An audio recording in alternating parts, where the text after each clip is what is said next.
Ang sabi ni Propeta Muhammad sallallahu alaihi wasallam, "Iyyakum wadh-dhann fa inna adh-dhanna akdhabul hadith."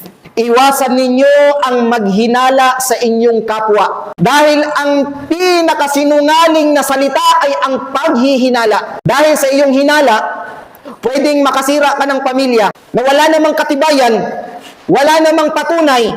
Ito ay pwedeng makasira sa iyong kapwa. Makasira ka sa isang pamilya, hindi naman ginawa ng kanyang kapatid, tapos nagsasalita ka ng ganito, ng ganyan. Haka-haka lamang, walang patunay. Kaya nga sabi ni Propeta Muhammad sallallahu alaihi wasallam, mag-ingat sa hinala. Bago ka magsalita, kailangan may ebidensya. Kung ito ba ay nagawa niya, kung sinuntok niya ba ng totoo, kailangan dapat may ebidensya ka, kasi baka ang sinasabi mo sa kapwa mo o sa ibang tao ay hinala lang, haka-haka lang, walang patunay. So ano ang nangyari? Nagkasuntukan sila, nagkagalitan sila, nasira mo yung isang pamilya. Dahil lamang sa salita na haka-haka, dahil lamang sa isang salita, hinala lamang, akala mo lamang, pero wala na. Nakasira ka na ng pamilya, nakasira ka na ng magkakapatid, nakasira ka na ng mag-asawa dahil lamang sa hinala, masamang hinala, or haka-haka lamang.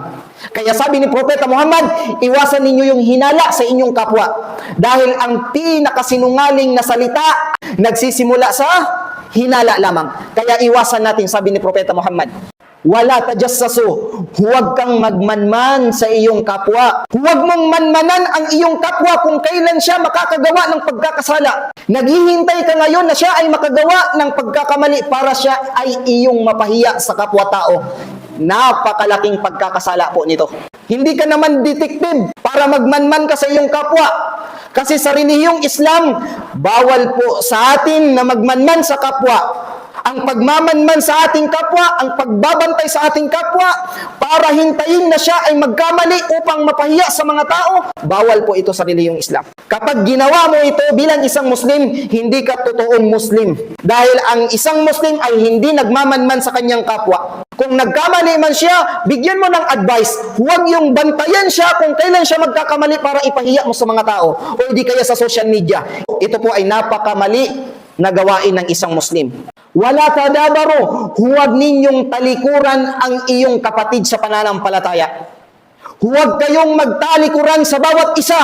Magtulungan kayo, sabi ni Propeta Muhammad. Kung nahihirapan ang iyong kapatid, tulungan mo.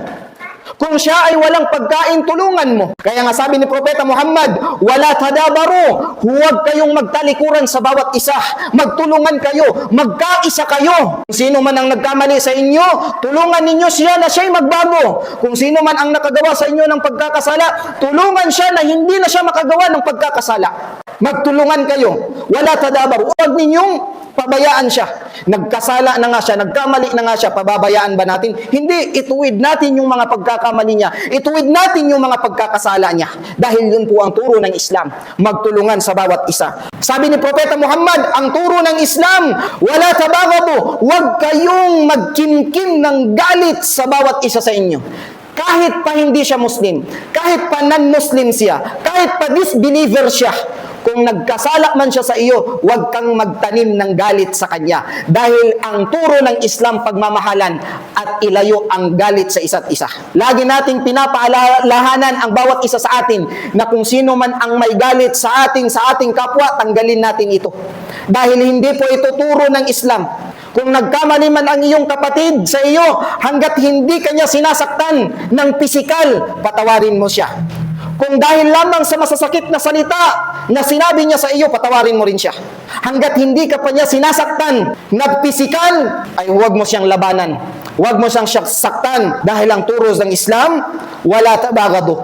Huwag mong kagalitan ang iyong kapwa. Isang Kristiyano o non-Muslim or sino pa man, Hudyo pa man na nagkasala sa iyo, nakagawa sa iyo ng pagkakasala, huwag mo silang kagalitan, sabi ni Propeta Muhammad. Huwag kang magtanim ng galit sa kanila dahil ang turo ng Islam, mahalin natin ang ating kapwa. Di ba may kasabihan sa Tagalog, kapag binato ka ng bato, batuhin mo ng tinapay. Ang ibig sabihin nun, kahit pa man gaano kasakit ang kanilang ginagawa sa iyo, physical man, salita man, or ano pa man na masasakit ang ginawa sa iyo, ang turo pa rin sa atin ng Islam, mapagkumbaba, mahalin ang kapwa, at ang Diyos na ang bahala sa kanyang ginagawa. Kasi sa relihiyong Islam, napakabigat ng kasalanan ng isang Muslim kapag siya ay nakapatay ng isang tao. Kasi hindi po turo ng Islam ang pumatay ng tao. Ustads, bakit marami tayong nakikita sa social media na mga Muslim pumapatay ng tao? Hindi po yun mga Muslim. Sila lamang ay umaangkin na Muslim, pero ang realidad, ang turo ng Islam ay wala sa kanila. Dahil ang turo ng Islam, bubuhayin mo ang iyong kapwa, tulungan mo ang iyong kapwa, at ipinagbawal ang pumatay sa kapwa. Kaya kung ano man yung nakikita natin sa social media na mga Muslim, nagsusuicide, pumupunta sa mga tao, pumapatay, hindi po yun yung turo ng Islam. Dahil ang turo po ng Islam, magtulungan, magmahalan, wa kunu ibadallahi ikhwana. Maging magkakapatid kayo sa pananampalataya para sa dakilang Allah. Ang utos sa atin ng Allah, magiging magkakapatid tayo. Kasi ang sakit naman isipin na kapwa Muslim nagpapatayan, kapwa Muslim nagbabarilan. Hindi ito ang turo ng Islam. Dahil ang turo ng Islam, wa kunu ibadallahi ikhwana. Kayo ay magiging magkakapatid para sa Allah. Dapat kayo ay magkakapatid. Mahalin ninyo ang isa't isa.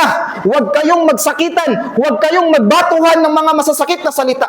Dahil ang turo ng Islam ay pagmamahalan sa kapwa.